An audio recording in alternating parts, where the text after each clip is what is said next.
반갑습니다. 미풍입니다. 구독과 좋아요 부탁드리도록 하겠습니다. 청약 당첨되면 사채는 이제 필수 조건이 되었습니다. 네, 정말 무서운 세상이 되어버렸죠. 여기서 사채는 우리가 왜 지금 청약 당첨이 되면 사채를 끌어다 써야 되겠습니까? 대출을 다 막아놨습니다. 기존에는 우리가 잔금을 칠 때 입주 전에 잔금이 모자라면 우리가 전세를 넣고 그리고 그 전세금을 받아서 잔금을 치고 등기를 쳤습니다. 이제는 실거주 요건이 강화되어서 잔금을 칠 때 집단대출 외에 잔금을 칠 때는 사채는 필수 조건이 되었다. 이렇게 보시면 됩니다. 오늘 기사에도 그런 내용이 나왔죠. 당첨만 된다면 투잡 뛰고 사채라도 쓰겠다는 겁니다. 사채라도. 왜 사채를 쓰냐? 실수요자들 대출 맡기면 사채라도 쓸 판이 되었습니다. 이것이 지금 현실이 됐다는 것입니다. 대출 금지령 떨어졌죠. 실거주 조항 떨어졌죠. 그래서 겹겹이 규제에 꼬여버린 청약제도가 되었습니다. 서민들이 집 한 채 마련하기 위해서 열심히 가장들이 일을 합니다. 그리고 맞벌이 부부들도 있을 겁니다. 그런데 어떻게 지금 이렇게 오른 집값을 따라가겠습니까? 그래서 청약을 이용해서 당첨이 되면은 장기간 우리가 집단대출 받고 35년 이런 식으로 끊어서 이제 집을 장만하게 되는데 이러한 사다리들을 다 끊어놔 버렸습니다. 실수요자들. 그래서 대출 금지와 실거주 조항 때문에 결국에는 사채를 쓴다는 뉴스들이 속속히 지금 등장하고 있습니다. 15억 로또 청약, DH자이, 여러분들 아시죠? DH자이 개포. 네. 자, 여기서 지금 보시면은 25만 명이 몰렸다고 합니다. 그런데 특이한 게 나왔어요. 여러분들. 자, 여기 경쟁률 보세요. 12만 대 1이요. 12만 대 1. 여러분들 12만 대 1을 여러분들 들어보신 적 있나요? 12만 대 1. 우리가 지금 개발, 공공주택을 많이 지금 이제 거의 대부분입니다. 물량이 나온 대부분이 재개발, 민간에서 하는 재건축이라든가 재개발도 공공사업이 되겠죠. 네, 그런 부분에서 나오는 것이 아니고 공공주택이 아니고 민간에서 나오는 이 주택 공급이 워낙 희소하기 때문에 12만 대 1이 떨어졌습니다. 84제곱이. 네, 자이개포가. 그러면은 이게 얼마입니까? 지금 분양가가 14억 1000이죠. 네, 1000만 원. 14억 1천만 원인데 그러면 14억 1000만 원짜리 분양가는 조금 나아요. 네, 세 발의 피 정도는 우리가 대출을 어느 정도 받을 수 있습니다. 그런데 여기서 밑에 보시면은 32,000 대 1이에요. 32,000 대 1 맞나요? 1시 100, 32,000 대 1이네요. 이거는 118타입입니다. 이거 18억 8천이에요. 18억 8천. 18억 8천은 아예 대출이 안 나와요. 그래서 지금 DH라든가 이 자이개포를 우리가 지금 무주택자들 그리고 집을 장만하고 싶은 분들은 자, 여기서 필수 조건이 하나 또 등장하게 되는 겁니다. 필수 조건이 뭡니까? 은행에서는 다 막히죠. 1주택, 1금융권, 2금융권 다 막히니까 자, 여기서 당첨됐다 그러면은 필수 조건은 딱 하나다. 네, 사채입니다, 사채. 자, 우리가 사채를 쓰게 되면은 은행 이자에 한 3배에서 4배 정도 됩니다. 은행 이자에. 자, 어마어마하게 지금 우리 무주택자들 그리고 서민들에게 이 사채 시장을 유도하는 결과가 오히려 돼버렸다는 것입니다.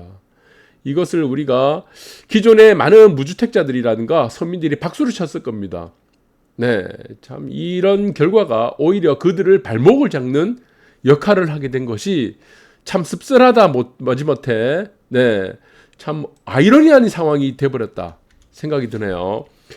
자, 이 결과들은 왜 이렇게 나왔을까? 왜 이런 결과들이 나왔을까? 네, 이유는 하나입니다. 시기를 놓쳤어요. 시기를. 공급을 이루어야 될 시기를 다 막아놔 버렸죠. 그래서 자신 있다던 4년 전 집 살 돈으로는 이제는 전세도 안 된다고 합니다. 여러분들 이거 다 피부로 느낄 수 있을 겁니다. 4년 전 집 살 돈이었으면요, 이제 전세 못 들어가요. 밑에 나오죠. 여러분들 다 아시죠? 네, 4년 전에는 지금 전세 자금으로는 4년 전에 집을 사고도 돈이 남았습니다. 그런데 이제는 4년 전 전세 값으로는요, 집 한 채 그 아파트 집 못 삽니다. 여기서 우리는 잘 아시죠? 투기와의 전쟁한다 그러고 집 팔아라 그러고 그리고 규제, 매수자들 규제를 온갖 규제를 대고 대출 규제 온갖 규제를 만들어냈습니다. 그리고 보유세를 높이고 온갖 세금을 다 올리다 보니까 그것이 모든 비용들이 시세에 다 반영이 돼 버렸다는 것입니다. 그래서 여기서 우리가 지금 보시면은 자신 있다던 이런 문구들을 믿고 기다렸던 많은 지지층들 그리고 서민 무주택자들에게 어마어마한 피해를 양산하게 됐다는 부분이죠. 그래서 제가 늘 말씀드립니다. 무주택자들을 위한 정책을 하게 되면 무주택자들이 집을 잃어버립니다. 집을 살 수가 없어요. 노동자들을 위한 정책을 하게 되면 어떻게 됩니까? 노동자들이 다 길거리 나앉게 됩니다. 직장을 잃게 돼요. 일자리를 다 잃게 됩니다. 그래서 항상 우리가 정책을 짤 때, 경제정책을 짜거나 금융정책을 짤 때, 재정정책도 마찬가지입니다. 상위의 기준을 보고 정책을 짜야지 하부에 있는 계층들, 밑에 있는 계층들도 같이 낙수 효과를 보게 된다는 것입니다. 네, 그렇죠. 그래서 하부가 있습니다. 이렇게 보시면은, 자, 이렇게 피라미드 구조가 있죠. 밑에는 서민층이 됩니다. 이게 하부 계층이죠. 하부 계층이고, 위에는 보시면은 상부에 있는 계층들, 있습니다. 그런데 이 계층을 표적으로 삼아서 정책을 짜면 어떻게 됩니까? 하부 계층 사람들이 전부 다 길거리 텐트 치고 살거나 일자리를 잃거나 실직을 하게 된다는 부분들을 알 수 있습니다. 그래서 이 상위의 계층에 있는 사람들이 실질적으로 어떻습니까? 하부 계층들에게 고용을 주죠. 그리고 이 하부 계층에 있는 사람들에게 무주택자나 서민들에게 전세라는 공급을 마련하는 주체가 되는 것입니다. 그래서 항상 정책은 위의 부분. 그런데 위의 사람들을 우리가 지금 정책을 베푸는 정책을 하게 되면은 이 잘 모르는 사람들이에요. 무식한 사람들, 하부에 있는 사람들이 어떻습니까? 이 반발하죠. 왜 위의 계층들한테 혜택을 주는 정책을 하냐? 그거 몰라서 하는 얘기입니다. 우리가 전세난이 굉장히 안정됐을 때, 전세가가 안정됐을 때가 언제입니까? 다주택자들에게 혜택을 준 겁니다. 다주택자들에게. 임대사업 혜택을 줬죠. 임대사업을 혜택을 주니까 어떤 효과가 나타났습니까? 전세가가 안정이 됐다는 겁니다. 자꾸 전화가 오네요. 전세가가 안정이 됐죠.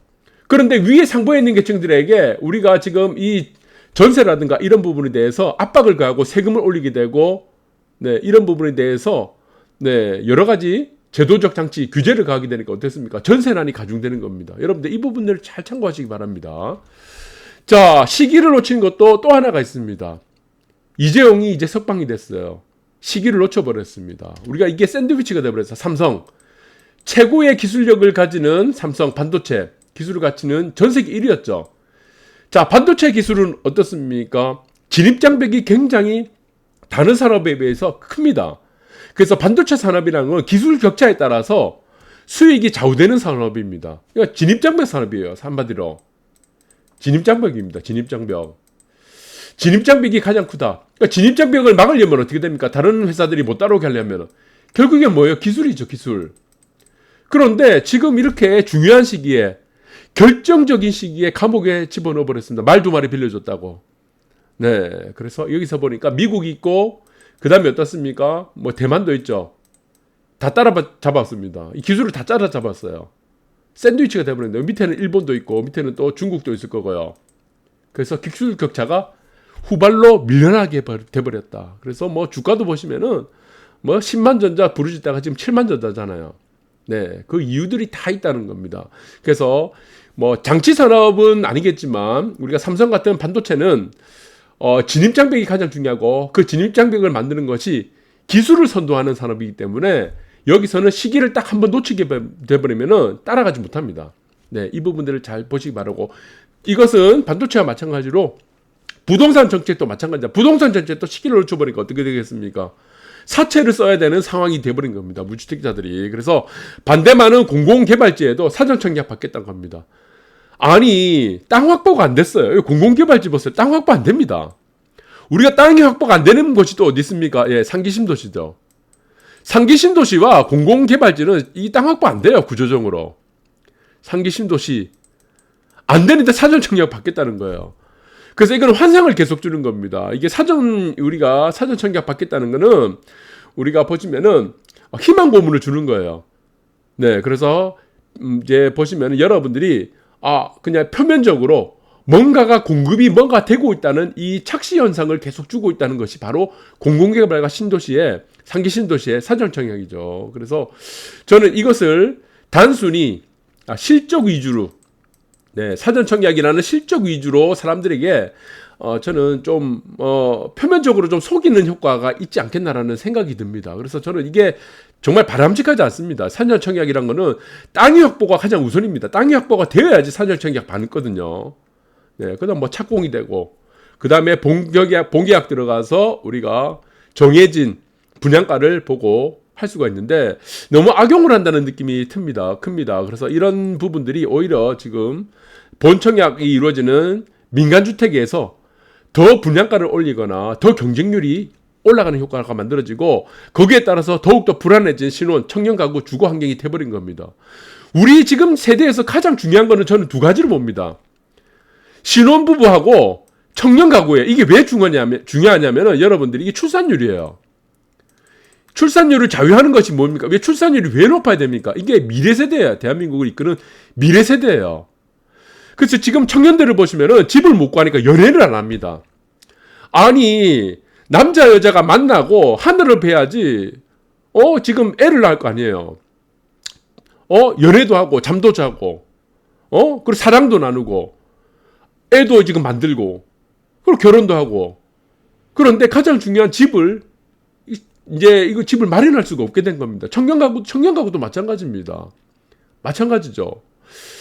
그래서 이 청년가구들도 앞으로 집을 있어야 되고 그리고 뭐 이제 연애도 하고 뭐 사랑도 하고 결혼도 하고 아이를 만드는 이런 환경을 조성해야 되는데 지금 이것도 시기를 놓쳐버린 겁니다. 시기를. 그 미래 세대가 대한민국의 미래가 지금 불안해지겠다는 겁니다. 그래서 지금 계속 출산율도 떨어지고 자 우리는 군대를 가는 거와 마찬가지로 출산율을 높이는 거, 이 출산을 하는 여성분들에 대한 존중 사회가 되어야 됩니다. 그분들을 우리가 출산을 많이 하는 여성들, 출산을 한 여성들에 대해서는 우리가 사회적으로 굉장히 대우를 해주고 해야 되는 부분인데 너무 안 났다 보니까 그래서 이 부분에 대해서는 우리가 집중을 해줬으면 좋겠습니다. 그냥 무조건 다 뭐 지금 복지 정책 자체가 중구난방입니다. 저는 이 출산율을 높이는 이 방향으로 우리가 지금 복지 정책이 일원화되는 것이 가장 좋지 않겠느냐. 그리고 출산하는 가구들에 대해서 소득세를 낮춰준다거나 아니면 출산을 한 여성들과 출산을 하지 않은 여성들에 아지하는 비출산 여성들에 대해서 구분을 했으면 좋겠습니다. 출산을 하지 않은 여성들은 30세까지 군대 보내거나 그렇게 해서 이것을 이제 좀 장려를 하는 정책으로 갔으면 좋겠다. 그래서 저는 가장 큰 문제가 무엇이냐. 밖에 나가보면은 청년들이 연애를 안 한다는 것이 가장 저는 이게 이 미래 세대에게 불안한 요소입니다. 연애를 해야 됩니다. 돈이 없으니까 집을 장만할 돈이 없으니까 이런 현상들이 나타나게 되겠죠. 그래서 연애를 하는 문화 이런 문화들이 집에도 안 들어오고 이제 청년들이 부모님 뭐라 하지 않았으면 좋겠습니다. 그래서 좀 대한민국이 이 시기를 놓치는 이 상황들이 더 이상 발생하지 않았으면 좋겠다라는 부분이 들고 오늘 방송 여기까지 하도록 하겠습니다. 감사합니다.